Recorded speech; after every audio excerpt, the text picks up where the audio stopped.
Assalamualaikum warahmatullahi wabarakatuh. Apa kabar Ananda kelas 4 semuanya? Jumpa lagi dengan Bu Novi dalam pembelajaran tematik kelas 4 tema 8 subtema 3, bangga terhadap daerah tempat tinggalku. Tujuan pembelajaran hari ini adalah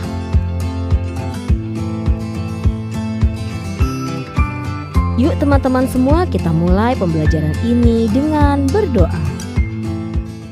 Rabbi zidni ilma warzuqni fahma. Setiap benda yang bergerak pasti dipengaruhi oleh gaya yang mengenainya.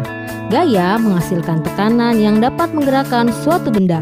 Pengaruh gaya terhadap suatu gerak benda dimanfaatkan dalam berbagai peralatan. Yuk kita simak apa saja. Jungkat-jungkit. Jungkat-jungkit mempunyai 3 bagian penting, yaitu titik tumpu, kuasa, dan beban.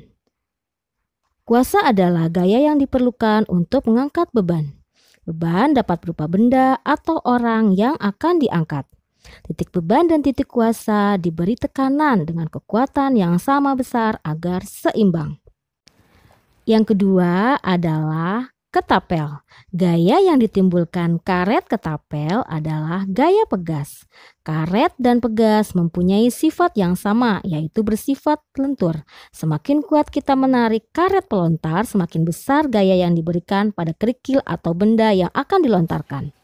Ketiga, sepeda. Sepeda digerakkan dengan cara dikayuh pedalnya. Gaya dorong pada pedal menyebabkan roda berputar ke depan. Roda berputar menyebabkan sepeda dapat bergerak. 4. Mesin jahit. Mesin jahit digerakkan dengan menginjak papan kayu. Gaya dorong pada papan kayu menyebabkan roda mesin jahit berputar. Putaran roda mesin jahit menyebabkan jarum bergerak naik turun sehingga menghasilkan jahitan. Kelima, alat timba air. Alat timba air menggunakan katrol untuk memudahkan mengangkat beban. Ember timba diturunkan ke dalam sumur. Setelah ember penuh, tali timba ditarik. Gaya tarikan tersebut menyebabkan ember terangkat ke atas. Nah teman-teman, dapatkah kalian menyebutkan alat lain yang memanfaatkan gaya? Teman-teman, materi kita yang kedua yaitu cerita fiksi. Di video sebelumnya kita telah belajar tentang pengertian cerita fiksi, contoh cerita fiksi, serta unsur-unsur cerita fiksi. Nah, pada pembelajaran kali ini kita akan mengidentifikasi cerita fiksi fabel yang tokohnya adalah binatang. Yuk kita simak video berikut ini. 4 sekawan. Pada suatu ketika ada sebuah danau besar di dalam hutan. Di sana tinggallah 4 sekawan. Seekor tikus bermata besar dan berekor panjang. Seekor rusa coklat keemasan nan cantik. Burung gagak hitam. Dan seekor kura-kura yang bergerak sangat lamban. Si gagak tinggal di pucuk pohon blackberry dekat di tepi sungai. Si tikus tinggal di liang bawah tanah yang aman, si kura-kura tinggal dengan senang di danau, dan si rusa menikmati tinggal di padang rumput hijau nan lembab. Seperti setiap hari, keempatnya berkumpul, tapi hari ini setelah lama ditunggu, si rusa tidak hadir. Mereka sangat bingung. Mereka semua sangat khawatir dan curiga pada si rusa. Si gagak berkata, "Tunggu, aku punya ide. Aku akan mencarinya." Kau benar. Si gagak mulai mencari si rusa. Dia berkuak keras-keras tapi sia-sia. Akhirnya dengan kecewa dan nada rendah, dia kembali berkuak keras. Dan kali ini terdengar sahutan. Ah! Oh, itu pasti suara si rusa. Si gagak lantas terkejut melihat seorang pemburu telah menjerat si rusa dalam perangkapnya. Dia menenangkan si rusa dan bergegas kembali ke teman-temannya. Tanpa menunda lagi, si kura-kura berkata pada si tikus, "Tikus, duduklah di punggung si gagak dan sobeklah jala itu dengan gigimu yang runcing." Segera saja si gagak dan si tikus berangkat untuk menyelamatkan teman mereka.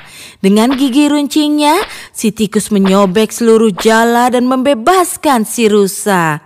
Sementara itu, si kura-kura lamban juga tiba di tempat. Setelahnya, keempat sahabat itu saling bersambutan dengan gembira. Tiba-tiba, ada suara datang. Si pemburu sedang mendekat. Si gagak terbang cepat dan bertengger di pohon. Si tikus lari ke liangnya, dan si rusa lari pergi karena masih ketakutan. Si kura-kura tertinggal sendirian.